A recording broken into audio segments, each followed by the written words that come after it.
InObscuria!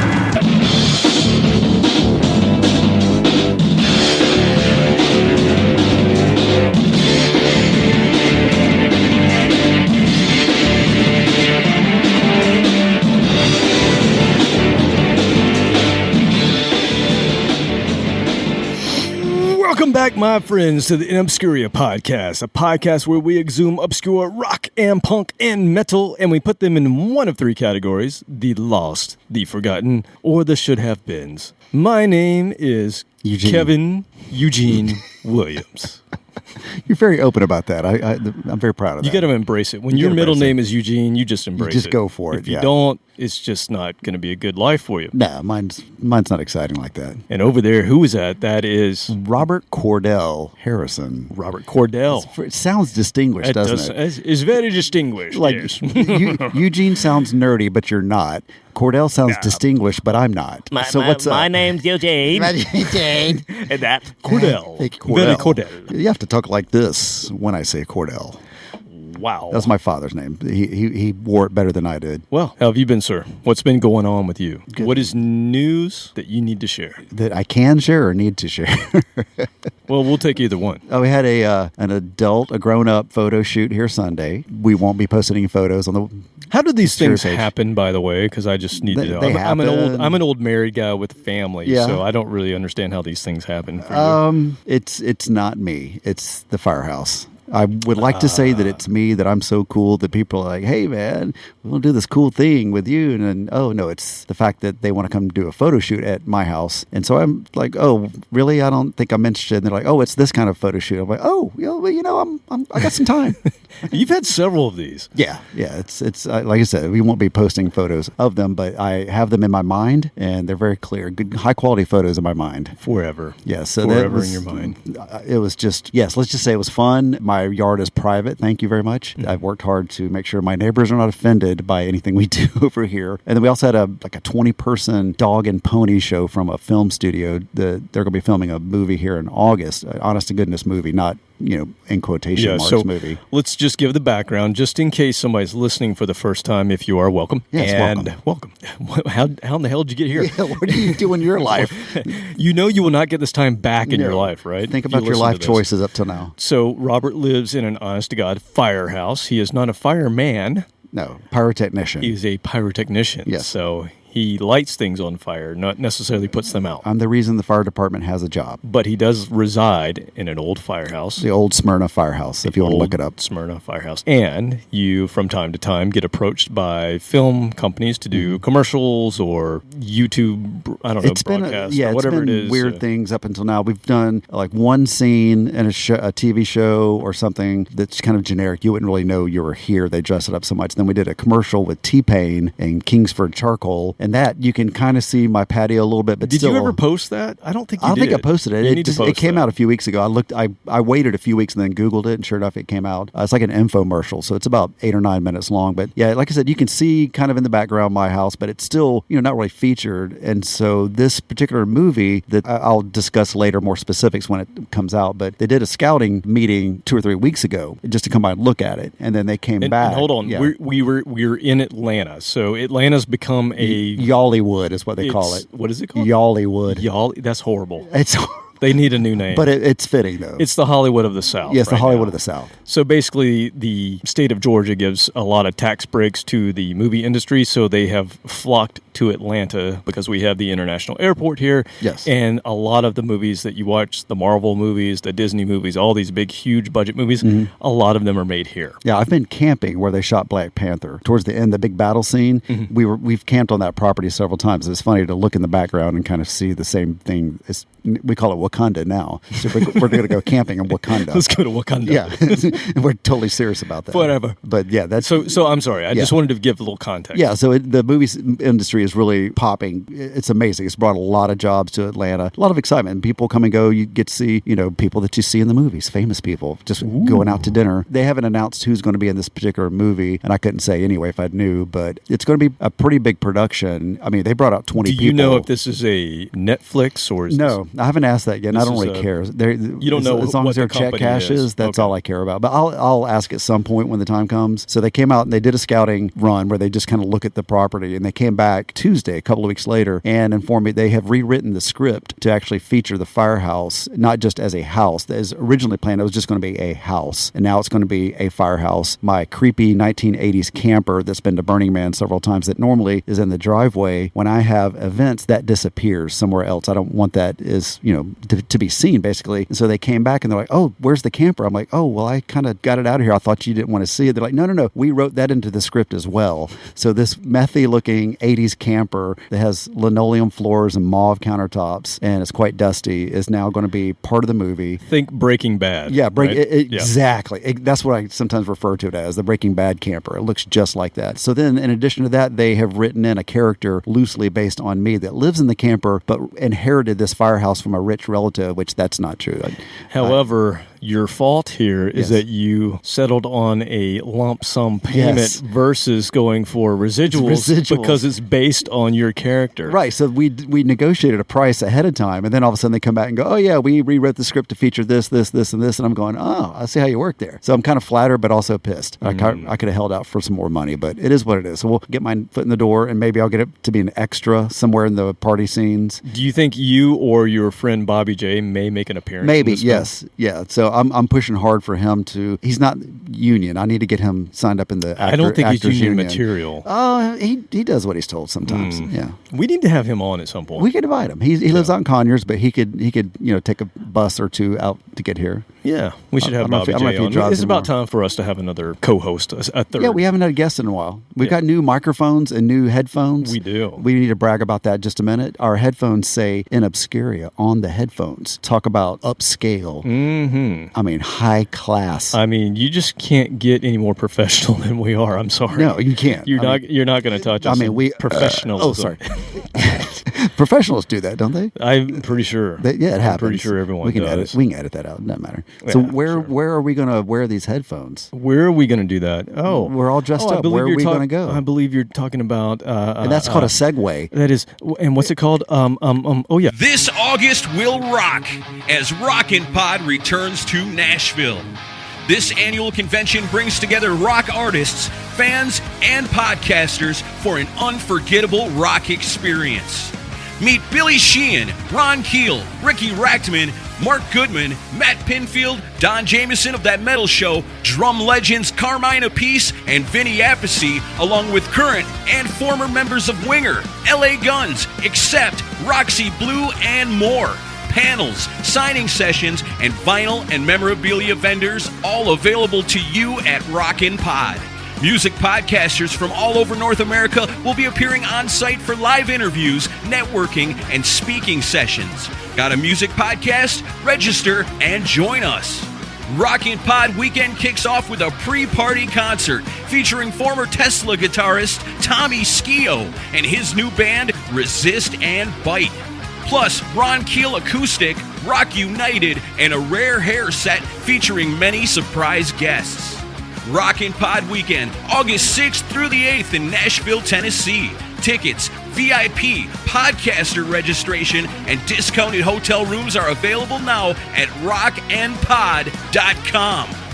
Rockin' Pod, brought to you by DBG Productions, Brad Lee Entertainment, and Incaptia.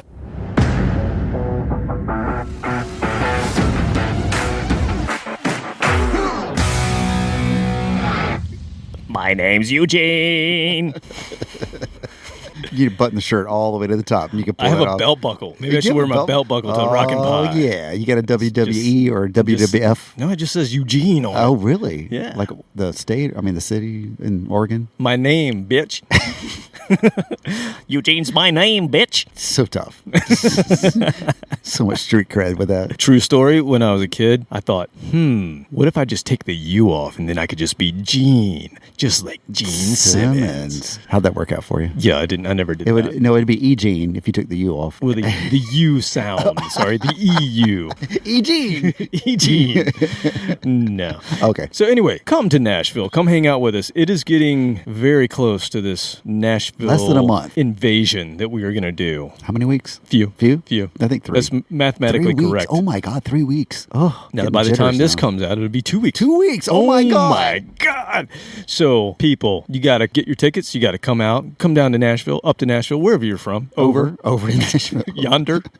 Around about. Wherever you're from, come to Nashville, come hang out with us. And guess what? If you come talk to us, we'll record a little segment with you and Make you famous. we will make you famous. And we're going to give you a little parting gift. And it is from our sponsor. And if you don't know who our sponsor is, well, let me just tell you.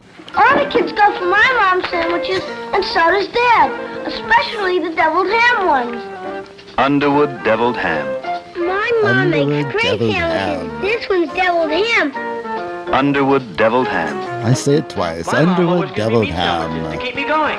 My mom gives me meat sandwiches. Like deviled ham. Everybody All loves good my ham mother's with a pinch meat of sandwiches. spices. For good meat and good flavor, try the For good whole meat ham and spread good flavor. from Underwood. Healthy, nutritious Underwood deviled ham. Yes, you will get potted meat. Cures cancer. Except it's now called potted meat. Oh, Get that? nice. See what I did there? You just made that up, Oh. like on the spot. Boom, I'm going to my drop this mic. Hold on, God. let me Drop grab it. this thing. Drop it. That's expensive mic. Don't do that. Potted meat.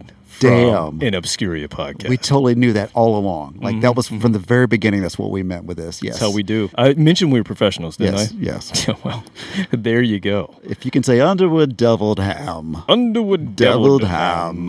You have to do the ham. Now, do we give extra prizes if said recipient of the deviled ham opens it and finishes it in front of us? Yes, we need branded InObscuria little plastic spoons, the flat spoons. They're, they're like paddles, but they're spoons. What if I just bought a pack of them and wrote with a Sharpie? Yeah, that InObscuria works. on it? Okay, cool. Or like tongue depressors you can use to eat it with, something like that. So I think that'd be the bonus if we offered to let them eat it on spot. Because it is a pull tab. If you Yes. don't know what deviled ham is, Oh, you you're need missing. to go to your local Dollar General or what's the other one? Dollar American Tree? Dollar Tree, or Family Dollar. Dollar. They're on every Any- freaking street any corner. store that has with dollar in the name. Dollar lap dances. And ask them for the deviled ham. They will point you to the aisle. the exit. Oh, get out. And you will get this can of amazing sustenance that honestly will survive the Holocaust just like the cockroaches. Yes, roaches will be dead, and you'll still have deviled ham. There you go. So that's what's going to happen. Come out and see us. It's going to be amazing. And after you open that can and you try it and you eat it in front of us, what are we going to give them? A bag to carry an album in. No? No. Okay, that's No. kind of, I think we give them this. a koozie. I think we tell them this. Go listen to Pot of Thunder, Cobras and Fire, Growing Up Rock, Slamfest Podcast, Decibel Geek, Metal Up Your Podcast, The Hustle, The Dummy Room, Podcast Rock City, Kistry Science Theater, State of Amorica, Rock Strikes 10, Podder Than Hell, Podkiss, The Kiss Room, I Love It Loudcast, Ages of Rock, The Synaptic Empire, and Monty's Rockcast. And then we'll tell you to go listen to us and visit us at inobscuria.com, like us, share us, recommend us on Facebook, Twitter, Instagram, leave us a review, and buy our shit. Yes. Somebody's got to pay for all this film studio crap around here. And then they'll look at us and go, that's not a gift. That's not a prize. Oh. No, we'll come up with something. We'll come up with something do I have a special. tip jar? Tip jar. Yeah, we could put a Tip jar out. for the podcast? Yeah. I like where you're going with this. Okay. You never know. Yeah, why not? Somebody put the We room, might have to pay them. They might put the room keys in it. Oh yeah. Oh, yeah. They don't have keys anymore, so that's antiquated. But anyway, We're going to move on from there. Come out and see us. Please.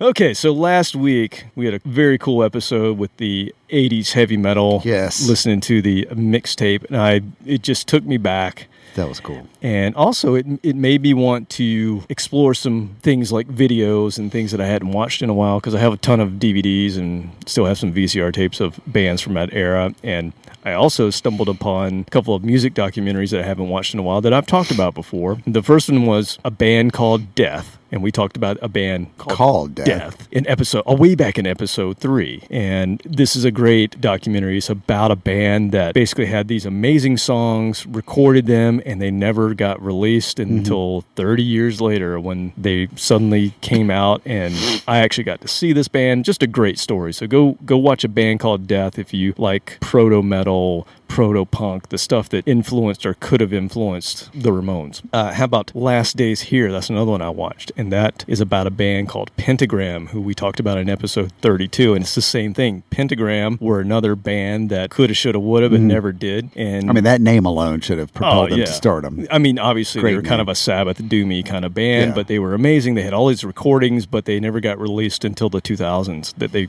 recorded all this stuff in the early 70s. So it just inspired me. And they're just, these 70s bands that were considered proto-metal. They could have been big bands, but they just didn't get their due until years later. And so it got me thinking, you know what? It is time for us to go back to this era of music. And we've talked about it before. The 70s, a lot of the bands in the 70s, it was really relying on major labels to put them out if they're going to get any exposure whatsoever. But there were a ton of bands that you have never heard of that did recordings on small labels or released themselves, and it just never got distribution because there was no internet, there was no major distribution. It was major labels only, and that's the only way you would hear about them unless you happen to live in the town that they were from. So this is the third in our series. This is episode 86. What did I say? 86. Good Man. Lord. This is acid rock and proto metal from the Crypt. Awesome. All right. I love acid metal. So we talked a lot about this in episode 3. We did the whole history of what is this acid rock thing. If you were just to Google it, the first thing that would pop up would be Hendrix, Pink Floyd, Hawkwind, Cream, a lot of the bands that people have heard of before. But acid rock really was proto-metal. It was the heaviest stuff before it was called metal. And that's what we're talking about. And it's from the late 60s to the early mid 70s. And there's just a ton of bands. So if you love bands like The Who, Cream, Zeppelin, Sabbath, Purple, Kiss, Aerosmith, Rush, Blue Oyster Cult. Well, there were bands that worshiped those bands or that were peers of theirs that just never got their due. And that's what we're going to focus on today. So we're going to unearth some obscure bands that helped influence and mold what would become known as heavy metal in the 80s. That's what we talked about last week. So let's go back and talk about the beginnings of it. These are mostly bands that are forgotten simply due to the lack of exposure, lack of promotion, and distribution at the time. And a lot of these albums, a lot of these bands, these were very, very collectible vinyls over the past years, right? So if, you think about a band that produced something in 1972 and they only made 500 copies of it. And until the internet age, you could not find those copies. And now there's 500, there's probably 85 left. Maybe at best. 10% of them actually survived, right? So imagine how much you'd have to pay for these things. But then in the digital age, what happened is if there was a good enough copy left over or a master, which probably didn't happen very often, it's probably a copy of a vinyl or tape, then those got brought into the digital age and got re-released as MP3s or on iTunes. So the digital age has actually brought a lot of attention and exposure to these bands that never had that sort of distribution in the past. That's how I've discovered a lot of these bands, is from reading about them and then finding digital copies of their music, because trying to find, especially original pressings, you're going to pay out the wazoo for these things if you can even find them. We're going to talk about these bands, and we've done this twice before, so I'm not going to go too deep into it. Let's just jump into our first band, and the first band is called Bang! It's a good thing I was watching you. I've been wanting to do that all day. Bang! Oh, that's Bam. Not Bam. Oh, no, that's another band. That's Emerald. We'll cover them next time. Little Spice Bam! No, this is Bang. This is a Bang. power trio from Philadelphia, heavily influenced by Black Sabbath, and they were considered forerunners to the doom metal scene. So all of that heavy, dirgy doom metal that's still out there to this day, this is one of those original bands that put this music out. And their story is so cool. I had no idea. I have 2 of their albums that, again, I went onto a lot of blogs and did research probably 6 or 7 years ago. Was really heavy into this, trying to find all these bands. Like, oh my God, you never realize the abundance of bands that were out there that had some recorded output. All of it's not good. It's not the best quality. Just because it was recorded in 1970 doesn't mean it was great. Doesn't mean it was great. And also the quality of it's not so great because you may not have the masters. But it was just amazing to me because I'd never really thought about it until about 6 or 7 years ago. I'm like, wow, there had to be a ton of bands everywhere wanting to do what Blue Oyster Cult's doing, but they just couldn't get a deal. And in the 70s, that means you're lost. You're lost forever. Yeah. There was no secondary market. You could go tour around in your Volkswagen van, but but there's no wide distribution of anything, and unless you're in the know, you don't know. So that can be said about anything, couldn't it? Wouldn't know. How wise I am Deep. sometimes. So deep. Deep thoughts by Eugene. All right, so the summer of 1971, they drove from Philadelphia to Florida, which is what all doom metal bands should do. Yeah, when you think of dark and just satanic, you think of Florida. Well, hey, the band Death came from Florida, and they were the first death metal band. So there you go. All right, so they drove to Florida, and they found out about a Small Faces and Deep Purple concert in Orlando. Wait, Small Faces. Small Faces, that's Rod Stewart's Okay, I thought it was band. just Faces. They were the Small Faces, and then they were Faces. Oh, okay, They were so the I was Faces. partially correct. Same band. I've never two heard it names. referred to Two as names. Small Faces. Two I names. just learned something. All right. So they showed up to the venue, and their brilliant decision was, we're going to go tell the promoter that we're here to play. We're ready to go on stage. And that's exactly what they did. We should have done that. That's a genius idea. Just show up and go, we're ready. And the promoter loved the balls on these guys to come up and try to do that. And he said, all right, set up and play for me real quick. And they did. And then he said, okay, you're going to open for Rod Stewart. And he put them on stage. So Bang, all of a sudden, Bang gets recognition. And all of a sudden, they are playing with Bachman Turner Overdrive. They're opening for Deep Purple, Three Dog Night, Fleetwood Mac, Ike and Tina Turner, the Doobie Brothers, and even their heroes, Black Sabbath. Wow. I mean, how cool is that? What a story. Just the balls on these guys to go up and go, yeah, we're here to play. It worked out. So Capitol Records actually signed them, and they released 3 LPs. That's a great story. Well, when I dig a little deeper, I find out that the first album was actually shelved by Capitol Records. They recorded an entire album. Capitol Records heard it and said, it's a concept album. This is your first album. Yeah, we're not putting that out. So that one didn't get released. So you would think they'd be done, but no, Yeah. I guess back then Capitol said, okay, give us another one. Yeah. And we'll put out that one. So they end up putting out other records. And then later in 2004, way down the road, they finally released the first album that's a concept album. But you're talking limited distribution, even though it was Capitol. It just, they never quite took off. People know of this band if you're in the know, but it's not a name that people hear of. So they did their early 70s stuff, and then they went their separate ways. They regrouped in 2014, which is what we find out with a lot of these bands we talk about. They regroup when they get to that age of Kids are gone to college. kind of maybe got retirement, nothing else or maybe to just do. I'm ready to do something else. I'm Just just going to bored. chase it. I'm going Yeah. to chase my passion. And so they get back into it, and that's what they've done. And it's worked out for them. In 2017, they actually put out a autobiography called The Bang Story: From the Basement to the Bright Lights, and that's a book I put in my Amazon wish list. Your wish So I'll be reading that maybe one day, or it could just sit on my nightstand like my other books and gather dust. The anticipation is building. Yeah, but it sounds like a great read. So Next time you're maybe I'll give you more on that. Next time you're laying on the beach getting fried, True. just read a book. No, probably not. But anyway, we're going to play some Bang from their first album. This is from the album called Bang! And this came out in 1971. This is a song called The Queen.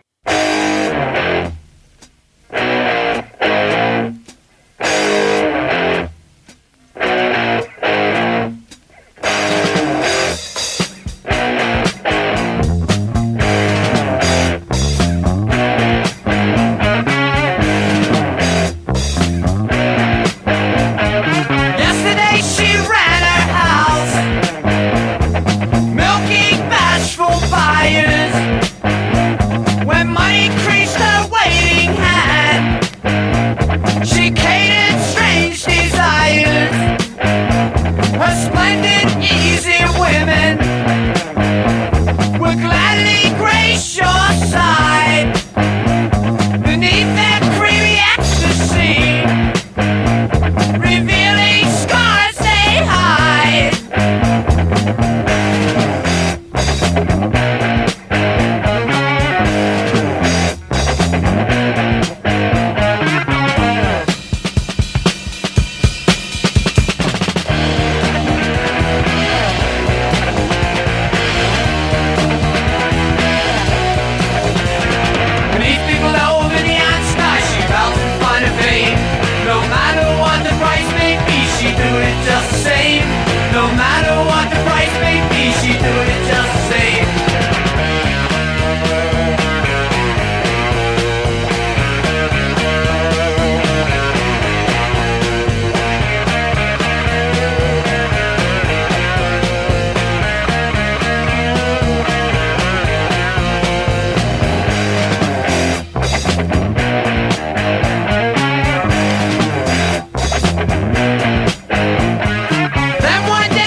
The need for fame is over now. The queen has found the king.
I was thinking during the whole song, 23 years ago when you and I met, there was no such thing as podcast, but I wish there were, because I wish that you and I had a podcast for a couple of years before we decided to start a band, because I know so much more now about the world of music. I knew a lot about a very narrow focus of music that I thought I wanted to play, but now that we've gone through this for 86 episodes, or 85 and a half so far, if we make it through this one, but some of that acid rock, that I kind of knew what that was, but I just think Black Sabbath. But I listened to that, it was very simple, but heavy, and it, got its point across without 15 tracks of guitar. Sparse. It's open. There's so much open in that. Yeah. But the guitar style, that resonates with me if I just slow down a little bit. I played a lot of chords and a lot of rhythm while I was singing, but a lot of times I think back, it was a little much. If I just slowed down a little bit, basically that's what this would have been. Real rhythmic, a little bit of lead, but a lot of rhythm to that guitar as he's singing, but also very open. And it was heavy. And I just thought I needed to play faster and louder to be heavy, which was fun. But just when you're trying to make good music, sometimes you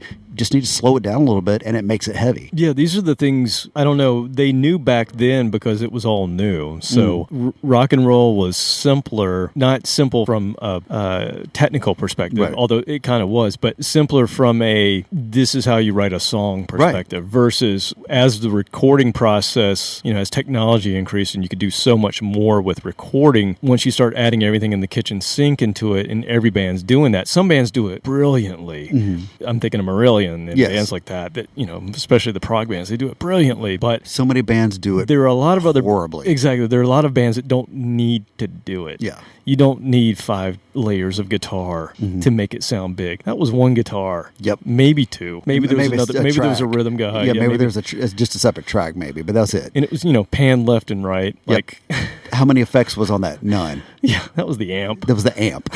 So that stuff gets lost, or it has gotten lost over the years. There are a lot of doom bands now that they tune down so low to get that brown sound that it literally almost makes you poop your pants.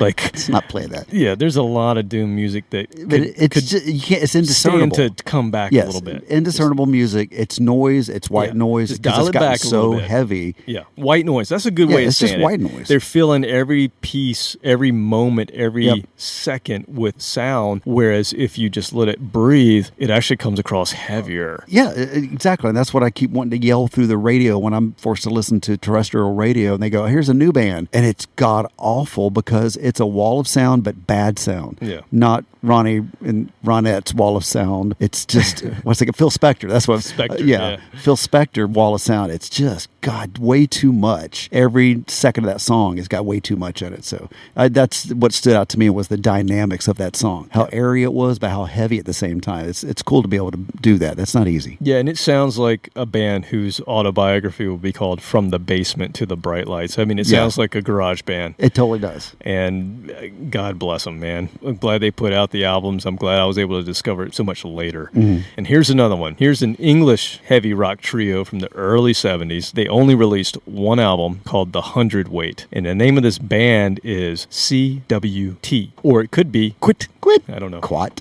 I don't know. That sounds horrible. It looks like, maybe. I don't know what that means. It looks like CWT. So CWT, they released one album. They were on a record label called Cuck Records. And apparently, I didn't know much about this record label, but apparently they were way out of place on this label because that is not the type of music that this label put out. They didn't do heavy acid rock. And so that really hindered them because I don't think they knew how to market it. So this band went nowhere. And it was, acid rock combined with progressive tones. And oh, by the way, they also had a brass section. What? So you're going to get acid rock with Acid horns. brass. Acid brass. Acid brass. I mean, nobody did this. This band is very unique. They were managed by Andrew Oldham. Yeah. And if you know anything about the Rolling Stones, that was the Rolling Stones producer, manager from the 60s. And he managed this band, yet even with the weight of who he is, he wasn't able to get them very far. Their LP and single were originally only released in Germany. And then much later, they were re-released by one of my favorite labels who's out there today. Go check them out, Rockadrome Records. I believe they're from Texas. But they have been one of the main companies who has found all this material and re-released it. So you could actually go buy vinyl of a lot of these groups we're playing now thanks to Rockadrome Records. These are vinyls that had you try to find a copy of this before Rockadrome Records, you would have paid $500, $600 for because there was only 8 of them left in existence. But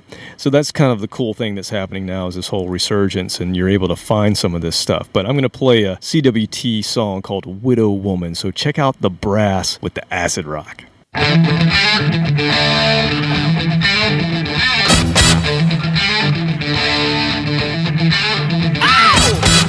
Widow woman, you don't change, you're getting older, just the same. Your skinny fair and hair is white. If I had the chance with you I'd stay the night. Yes, I would. Oh, widow, you got the widow. Oh, you stand alone with a meaningful look. You tell me, just like a book, my love and what I say, what you like, or what are you like? Now he's dead, now he's dead, babe. Oh,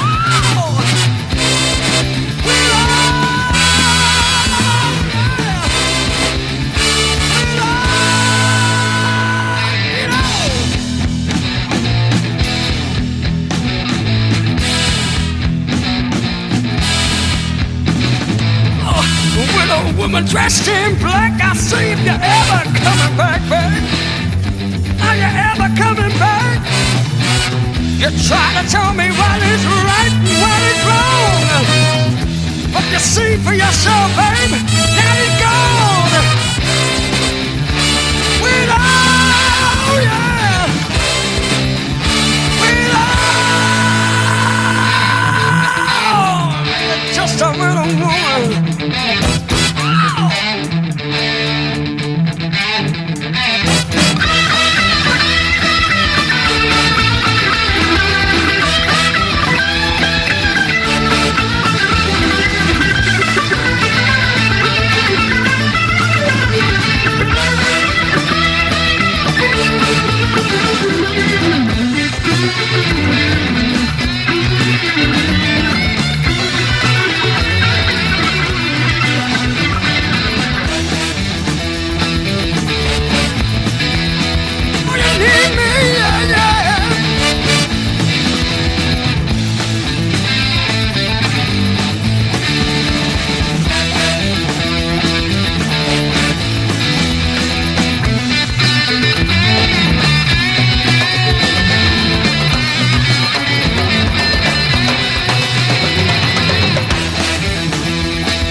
Brassed Rock. Brassed Rock. How badass was that, man? Oh my God. It's like they read my mind. Like, what are Robert's favorite things? Let's see, a brass section, a guitar tune that sounds like he's playing through a red SG, right? Totally. A little bit of a funk beat to it. A little bit of funkiness. Like everything Robert loves. Oh, man. And I mean, that's me, Robert, in case people were wondering. That's me. I like things that Robert likes. Yeah. So, damn it. I see, once again, if I had known there was such thing as Brassed Rock, I would have kept my trumpet instead of selling it for a Volkswagen, I think. This was before they knew that they could be in ska bands. Exactly. They were in Brassed Rock bands. I kind of like it more in You like it more in Brassed ska? Rock. Yeah, I think so.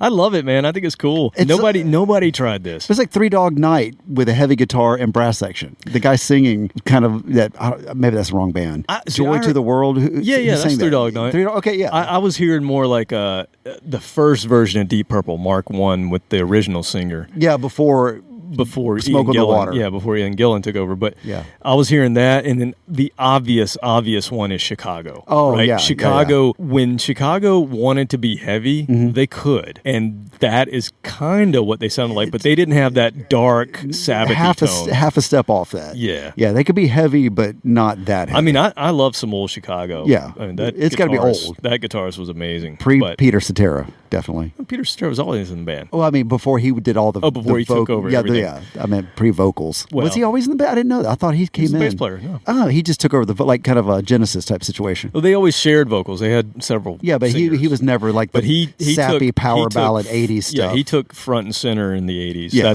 that's what I'm thinking once about. you get past 1979 with Chicago With Me, I'm done. Yeah, but that's me too. The other stuff is great. And when they were on point and being really heavy, this was close, but this was like Sabbath does Chicago. It really is. Like somebody snuck up behind Ozzy with a trumpet. And I became friends in the past year on Facebook with my high school band director. Really? Ernest Hebson. Awesome. This guy's awesome. He deserves a Nobel Peace Prize for putting up with my smart ass for 3 years. I mean, just stupid shit that I would do. I paint my trumpet black and show up with a black trumpet just because I thought that was cool. Did you really do that? I really did that. Spray painted my trumpet black. I bet your dad was he was really not impressed. happy about that. Yeah, so there was just lots of stuff like that. I used to hoard parts of the band uniform. Like if I saw, there's just things on a uniform that sometimes would be laying around. I'd pick them up and I'd keep in my guitar case. And I had extra gloves and extra black socks. And so you'd show up to a performance, like a football game or something, or a concert. Guitar case? Did I say, sorry, trumpet case. Trumpet case, okay. Yeah, sorry, long time ago. Confused. No, trumpet case. So I had a trumpet case full of parts and pieces of the uniform, and everybody knew that. And if you showed up and you didn't have parts of your uniform, you'd have to run laps on Monday. So people really didn't want to be there without their black socks or their white gloves or something like that. And they were like, hey man, I forgot this thing, I'm like, hey, all right, cool, $10. And I totally would make extra. So you profited money. off of their dumbass. Absolutely. I like that. Absolutely. I like that. Entrepreneur. Made early. Money. Oh, yeah. Early it's on like, entrepreneur. They just knew. They come, hey, man. Hey, what's up, man? You don't want, hey, I need some gloves, man. You hook me up. Sure, man. Yeah, just $10. Or you can run laps. It's up to you. Hey, you want to get fit? You want to get fit? Yeah, you can do it. Lose a few pounds there. But anyway, so side note, if I'd known that there was opportunities to be cool like that, I might have kept going. I just kind of hit a wall with playing trumpet, wasn't getting any better, and was getting ready to go to college where I thought, I don't picture myself going to parties and, hey, Robert, pull up that trumpet and play us a song. How about a little Miles Davis, everyone? But I knew that guys that could play guitar, like, oh, that's cool. You could do that. And so that's when I chicks dig it. Picked up the guitar. So anyway, I wish I'd known stuff like this happen. And see, if you and I had a podcast before we had a band, there could be a lot of crazy stuff going on right now. You're right. But you may have never picked up a guitar. And then our paths may have never crossed. If I would have been introduced to a next door neighbor who played trumpet, I'm like, all right, man. Cool. See you later. See you next week. And you can make out with somebody and play guitar at the same time. You can't do that with a trumpet. Depends on where you put the trumpet. Dude. All right, you ready to talk about Jesus Freaks? Jesus Freaks. Good Lord. I say good Lord. Come on now. Come on down. Some Jesus Freaks. Yes, so there is an Icelandic hard rock band, an underground acid rock band from the 70s who has a song called Jesus Freaks that we're about to play. Mm-hmm. And they are a very dark, unique band that, again, worshipped at the altar of Sabbath, Crimson, Blue Oyster Cult. You see where I'm going here. This is going to be dark. This is going to be a band from Iceland. If you're from Iceland, what would you call your band? If you want to be dark and Sabbathy, Icecross. Oh, nice.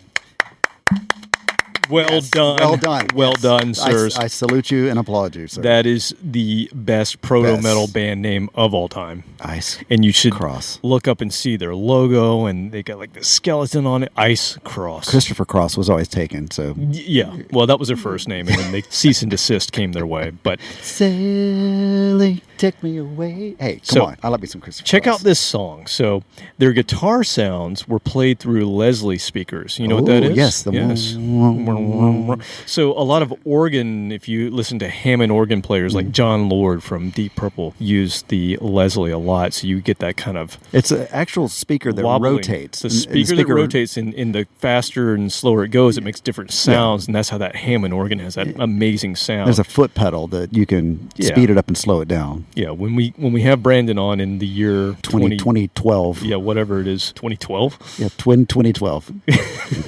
Way down the road. Whenever he's able to come on, Yeah. he'll talk about the Leslie because he uses one as well. They also had this kind of crazy bass and frantic drumming, it's real spooky kind of music. What would you expect from Iceland? Yeah, What else are you it's going to give us when you've dark in the discovered wintertime. in the early 70s, you've discovered Black Sabbath, and you go, ooh, we can do that in Iceland. Yeah, Much better. Ice creatures, walkers. And then ice you go, walkers. no one will ever hear us because we're in Iceland in the 1970s. Not much going on then. No. So what did they have to do? They Get on a probably boat. they probably had to move. Yep. Yeah. So they didn't get a lot of attention. But they thought we'll move to Copenhagen.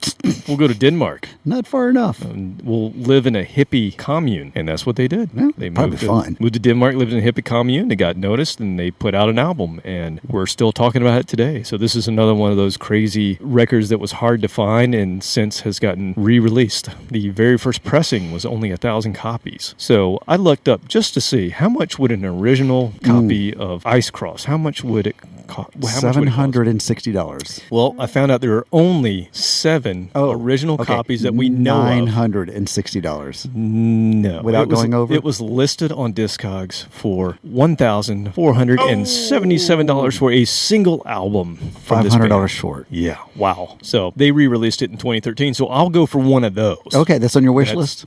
Well, I bought Christmas? it. I've already bought it. So Right. we'll just go with that. The re-release. Oh, I missed the. Yeah, sorry. Yeah, the re-release. I was like, did your Yes, the wife- re-release I can Did afford. your wife know about that? No, we didn't do that. Okay. Yeah, the band split up in 75. They had one album and broke up 75. What happened to the guys in the band? Well, the drummer went on to become one of the most respected and prolific drummers in Iceland, playing on over 300 albums. Wow. Throughout his career. So he Let's see, $10 an album. That's a lot of money. did really well. I didn't even know they made 300 albums in Iceland. Ever. Everybody in the country made one. But that's amazing. So, again, Yes. good for you, sir. Icecross. God, Yeah, that's awesome. Icecross. So let's just go ahead and play it because there's nothing else to say. This is a band from Iceland called Icecross. My God, it's so It good. writes itself. And what's the name of the song? I guess I should tell you that. Icecrosses. No. Oh. Mouse isn't working. Damn mouse. I already told you. Jesus freaks. Oh, that's right. We opened up with that.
This may be an unpopular opinion, but I think this band peaked when they named their band Icecross.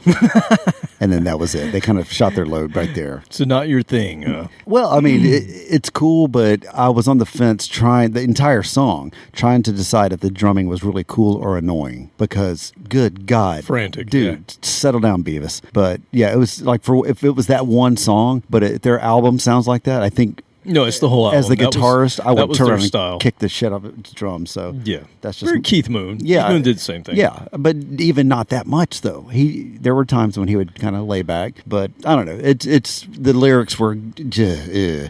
So that's why I played this song. Yeah, okay. It was a palate cleanser. So think about. Okay, so Sabbath comes out, and you hear how heavy and dark and doomy, and ooh, how do we be even darker than Sabbath? Doomier than Sabbath. And actually, if you read Sabbath lyrics, they're not that doomy. No. Most of the lyrics are about peace and love and watch out for these bad things. Right. It's not, we worship these bad things. No, it was like the nuclear war. We have to be careful. That's bad. Let's not do that. Yeah. But everybody heard what they heard in their head was, they're worshiping the devil. And so this band obviously went, we're going to take that a step further. Yeah, we're not going to be subliminal. We are going to completely denounce. We'll be superliminal. Denounce organized religion, right? Yeah, I'm sure that went over real well in what, 70, when was this, 72? This was 72. Yeah, that went over real well. I'm sorry, 73.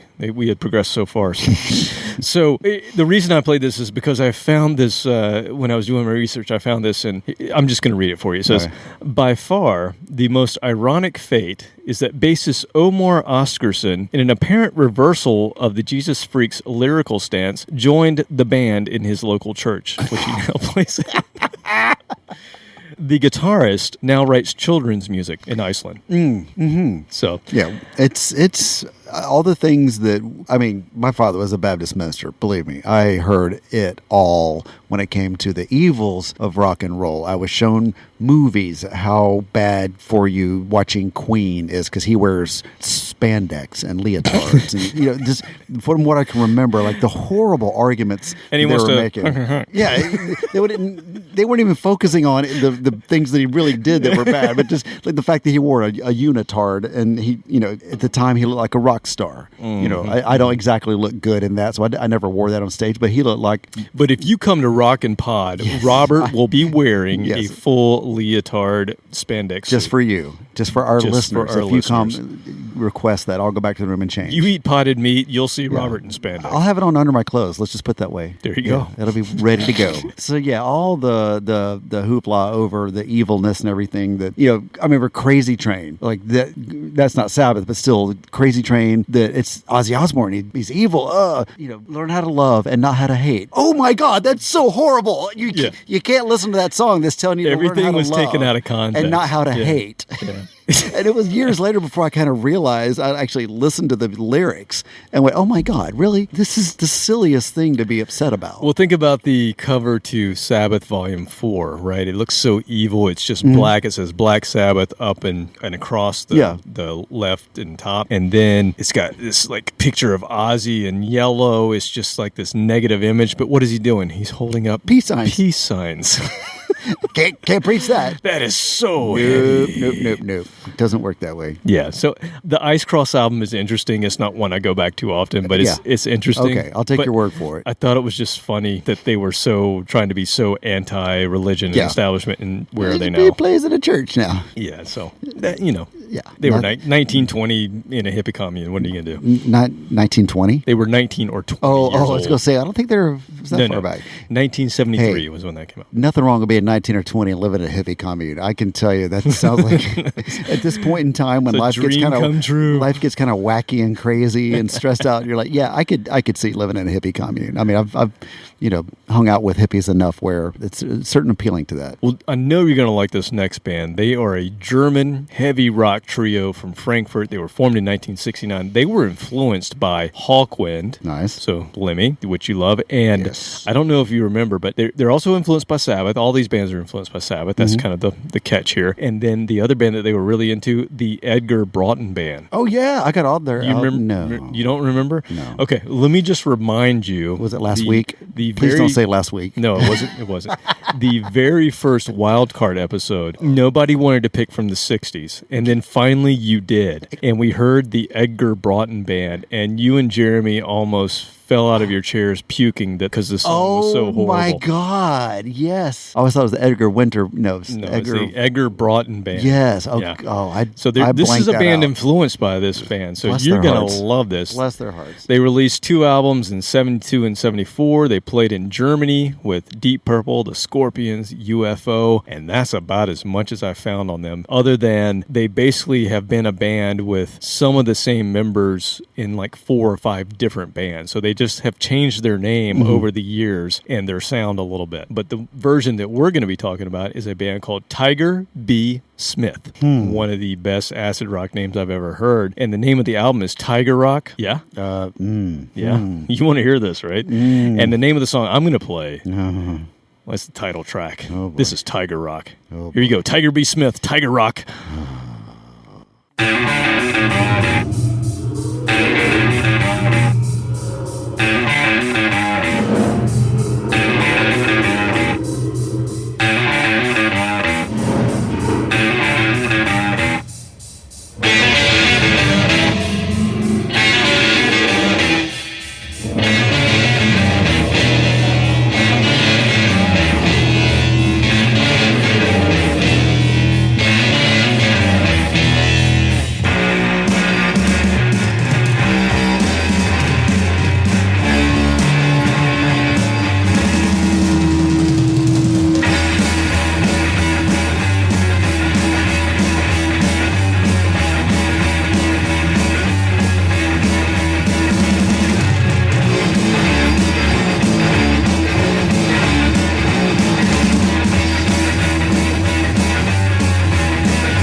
Good God, where do I start? I mean, that's real acid rock. I was going to say, there. that is true That- acid rock. Yeah, the other songs were more just doom, early doom. But God, that was acid rock.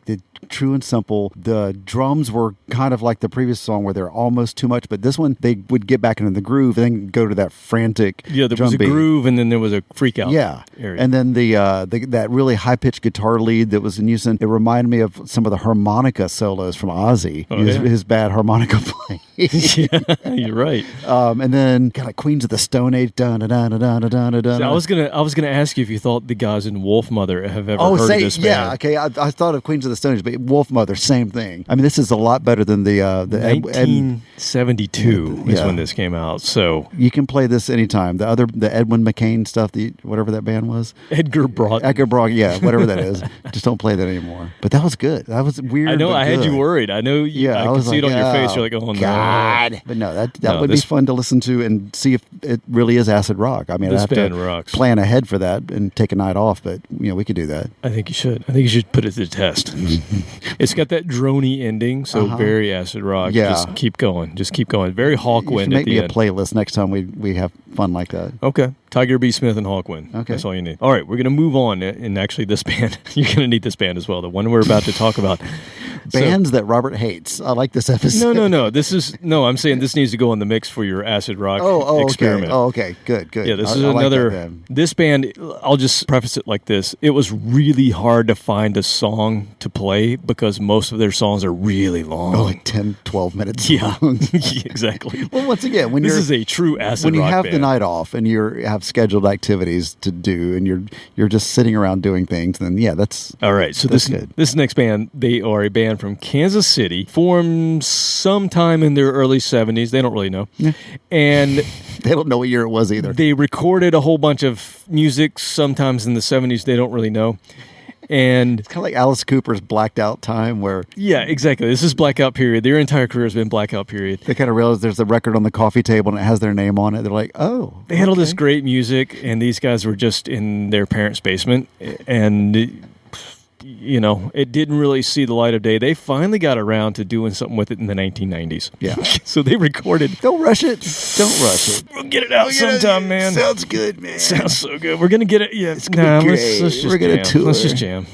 Yeah. So they recorded get a a donut. ton of content. The band I'm talking about is called the JPT Scare Band from Kansas City. They're still around. Not a hair band. And not a hair band. They're a Scare scare band. band. And they jam. They play acid rock. A lot of it's instrumental. It is just pure acid rock. I don't think you could find a better term for what they do. And they made all these recordings on reel-to-reel tape in their basement back in the 70s, and it never got released. Finally, in the 1990s, some of it started to come out.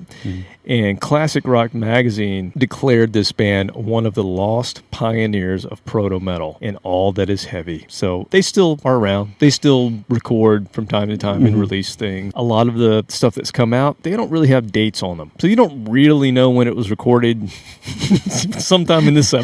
They don't know either. It doesn't matter. So I'm just going to say this is from 1970-ish, 70-something. And this is a song called Titans, Sirens from The Past is Prologue, released that came out eventually sometime in the 90s or 2000s. We don't know. But here's JPT, Scare Band.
I don't think that song had a verse and a chorus. It had a kick-ass section that was the entire song. Like, it just started off with the kick-ass portion of that song, and it ended with the kick-ass portion of the song. I mean, if you ever listen to Hendrix and like that kind, this is your band, because this guy, I don't know what his name is that plays guitar, but he is basically Hendrix reincarnated. Absolutely. I mean, he picked up that torch and kept running with it. What a glorious sound that was. If you listen to the live Hendrix recordings and they go into the jam sections, that's basically what this band does. And this sounds like it was recorded live. Oh, I'm sure it's not a dig, this is a but basement jam. It just sounds like really energetic, and you would expect a crowd, some crowd noise in the background, but it just had that energy of a really good jam. Like, these guys were just in the zone. But and this is the shortest song I could find. But I could get lost in that. I mean, it took you on a trip. Imagine that. It's called acid rock. This is exactly what it's supposed to do. But it wasn't progressive at all. Like I said, it just started off, went, okay, here we go, and we're just going to continue, and then it's over. No, just give me a beat and I'll go. Give me a beat. Yeah, straight. And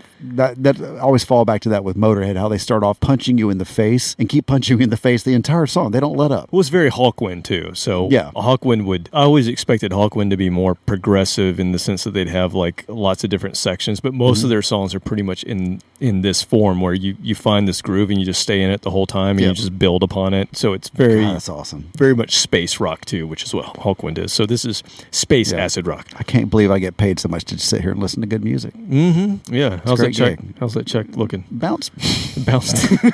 Let's move on. I'm going to play a song next called Sinister Minister. Okay. That's a great title. I think I could go with that. So the song title's amazing. The song title's amazing. Now, the band name, it's not so good. Wait. So Sinister Minister is the name of the song I'm about to play. Okay. The band name, not so good. Why would you call your band in 1972, why would you call your band Hard Stuff? That's a 1986 band name. And it's a bad one at that. Enough's enough. Hard Stuff. Hard Stuff. Huh. So I'll get into why they're called this. Okay. So they're a UK hard rock group that was formed from former members of a band called Atomic Rooster and a band called Quartermass. Now, those were both also kind of progressive-y acid rock bands. Now, those are cool names. Yeah. Atomic Rooster. Come on, man. Atomic Cock. That's even better. Why didn't they go with that? Yeah, nobody calls me about these things. I can name everybody's band. They should have just called you, man, me. in 1969. Yes. Hello, call me from the womb. Yeah, so they formed this band because Atomic Rooster was going the more progressive route, and these guys wanted to do more blues rock. They wanted to get more back to standards, kind of hard rock, blues rock, and so they formed this band, and originally they were going to call themselves Atomic Rooster. Well, they got a cease and desist for that. You can't do that, guys. They had those back then? You don't own the name. Damn it. Okay, well then we're going to call our band Bullet. That's heavy. Bullet. Yeah. They got a cease and desist for that one. Damn it. Why don't we just call it Hard Stuff? Okay, so they went with Hard Stuff. I feel their pain. I could see after getting excited about two really good names and then going, what, screw it. We're just going to be called Hard Stuff. We know nobody has this name because it sucks. It's so bad. I mean, our name kind of came about the same way. We got sick and tired of trying to come up with band names, and we figured Big Jack Pneumatic was so weird. That was actually a business that went out of business, so we're like, we can just use that. Yeah, we went to get our picture taken in front of their sign, and that fast they had taken the sign down and gone out of business. So it was like, well, we can use the name. Big Jack Pneumatics. It was Big Jacks, Pneumatics, Big Jacks. And hydraulics. We dropped off the hydraulics because it's hard enough to spell pneumatic. Can you imagine if we put that on a marquee? We've never got it booked. It's big. So this band, Hard Stuff, they toured with Deep Purple. They toured with Uriah Heep. You and I have seen both of those bands. Yes, recently with Uriah Heep. Go figure. How about that? And unfortunately, their career was curtailed by a car crash. So two of the guys in the band were badly injured, and they could not go on. So they only put out this album. They didn't have seatbelts back then. They didn't. They certainly didn't require it. Nope. And so we got this one album. It's good. It's obviously been re-released, which is how I have it, but came out in 1972. The album is called Bulletproof, so they kept the bullet concept. We're gonna keep that bullet somehow. So here's Hard Stuff with the song Sinister Minister from Bulletproof.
What was that guitar sound? I don't know, Near but the it's lead. cool. It's super cool at the I've end. never heard that. That's wow. It's like some kind of filter, some envelope WAV filter or something. I don't know. It's cool. Never man. even heard of an envelope filter. Oh. I need some of that for my mailbox.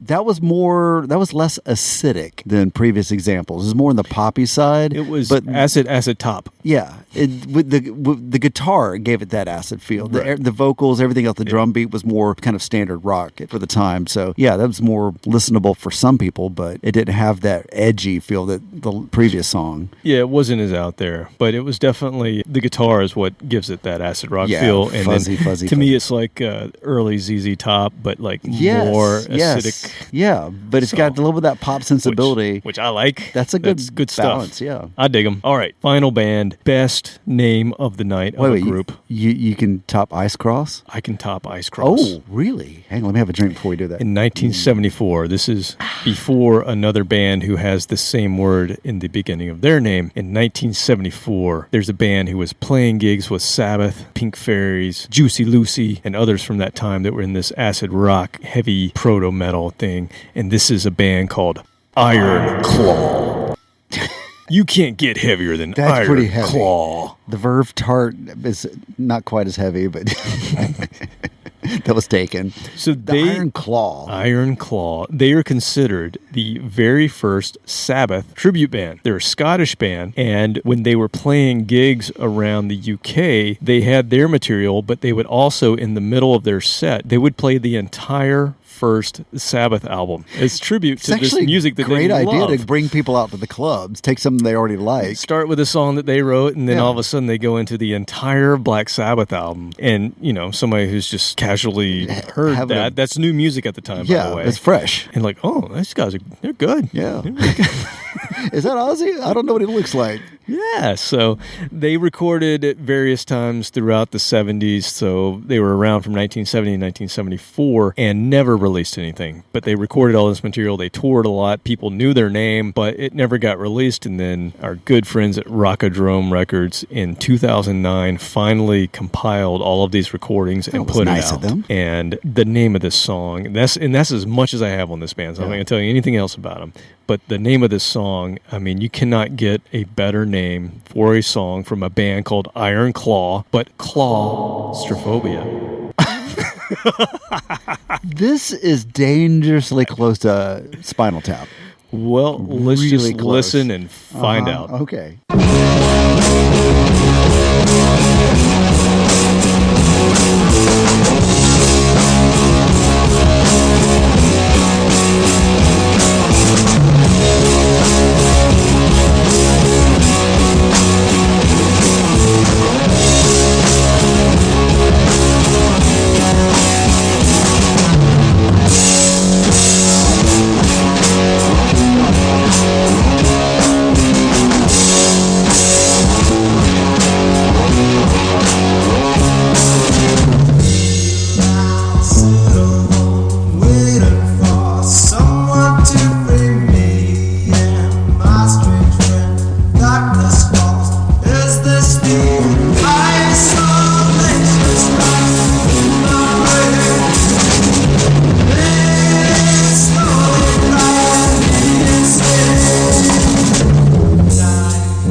God, wasn't ready for I know, the end at all. I was in the zone. I was in the zone with that. That was fun. And so as I was listening, I was thinking how I always forget, one of my favorite bands is start off as an acid rock band, Pink Floyd, because I constantly think of their later music, middle and later, which is very orchestral and flowing and lofty. More proggy. Very proggy, yeah. But then you listen to the Nile song, 100% acid rock, and that's what this song, the beginning of it, reminded me of that. And it's just like, oh my God, this whole time, I knew what it was, but I had no name for it to call it acid rock. They're known for, their lead singer Sid Barrett, and they have done quite a few truckloads of acid in their time, I'm sure. But it's fun to kind of have it come into focus where this is where they started, they moved on, but that sensibility of that early on the acid rock phase where you can listen to it and it just washes over you. Well, it really does. And just think about if you or I were 10 years older, 15 years older, and we had heard this music from Pink Floyd, from Hendrix, we would have been in a band trying to play that kind of stuff with the knowledge of only that stuff and nothing else. So it makes sense that there are tons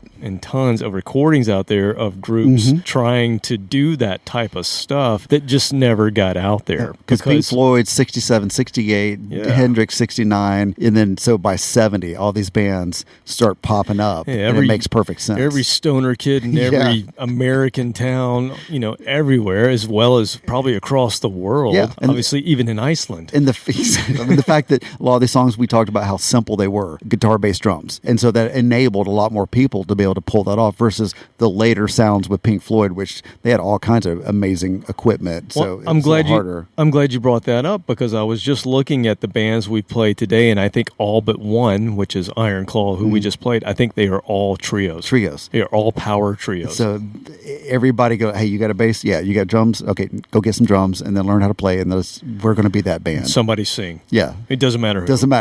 Get your grandma in there. I don't care. Don't care. That wasn't the focus of those songs. So that's what I got for you, man. That was our third acid rock episode. Third ass rock? Third ass rock. Oh, acid rock. Yeah. Okay. I would say this was our most acidic acid rock episode. Definitely. I felt the need to just zone out to some of those that I could see that being even more fun on party favors and extracurricular activities stuff that. So maybe when you go listen back to this episode, because I know you do listen to it several times, maybe you could reinforce it with a little extra make a call. curricular I got to make a call before that. Hey, man. What's up? Avoid the brown. Remember that. No, we have to skip that. Anything else from you? That was awesome. I enjoyed that. Thank you. Let's get together again next week and talk about something completely different. I'll mark it on the calendar. All right, cool. See ya. Later.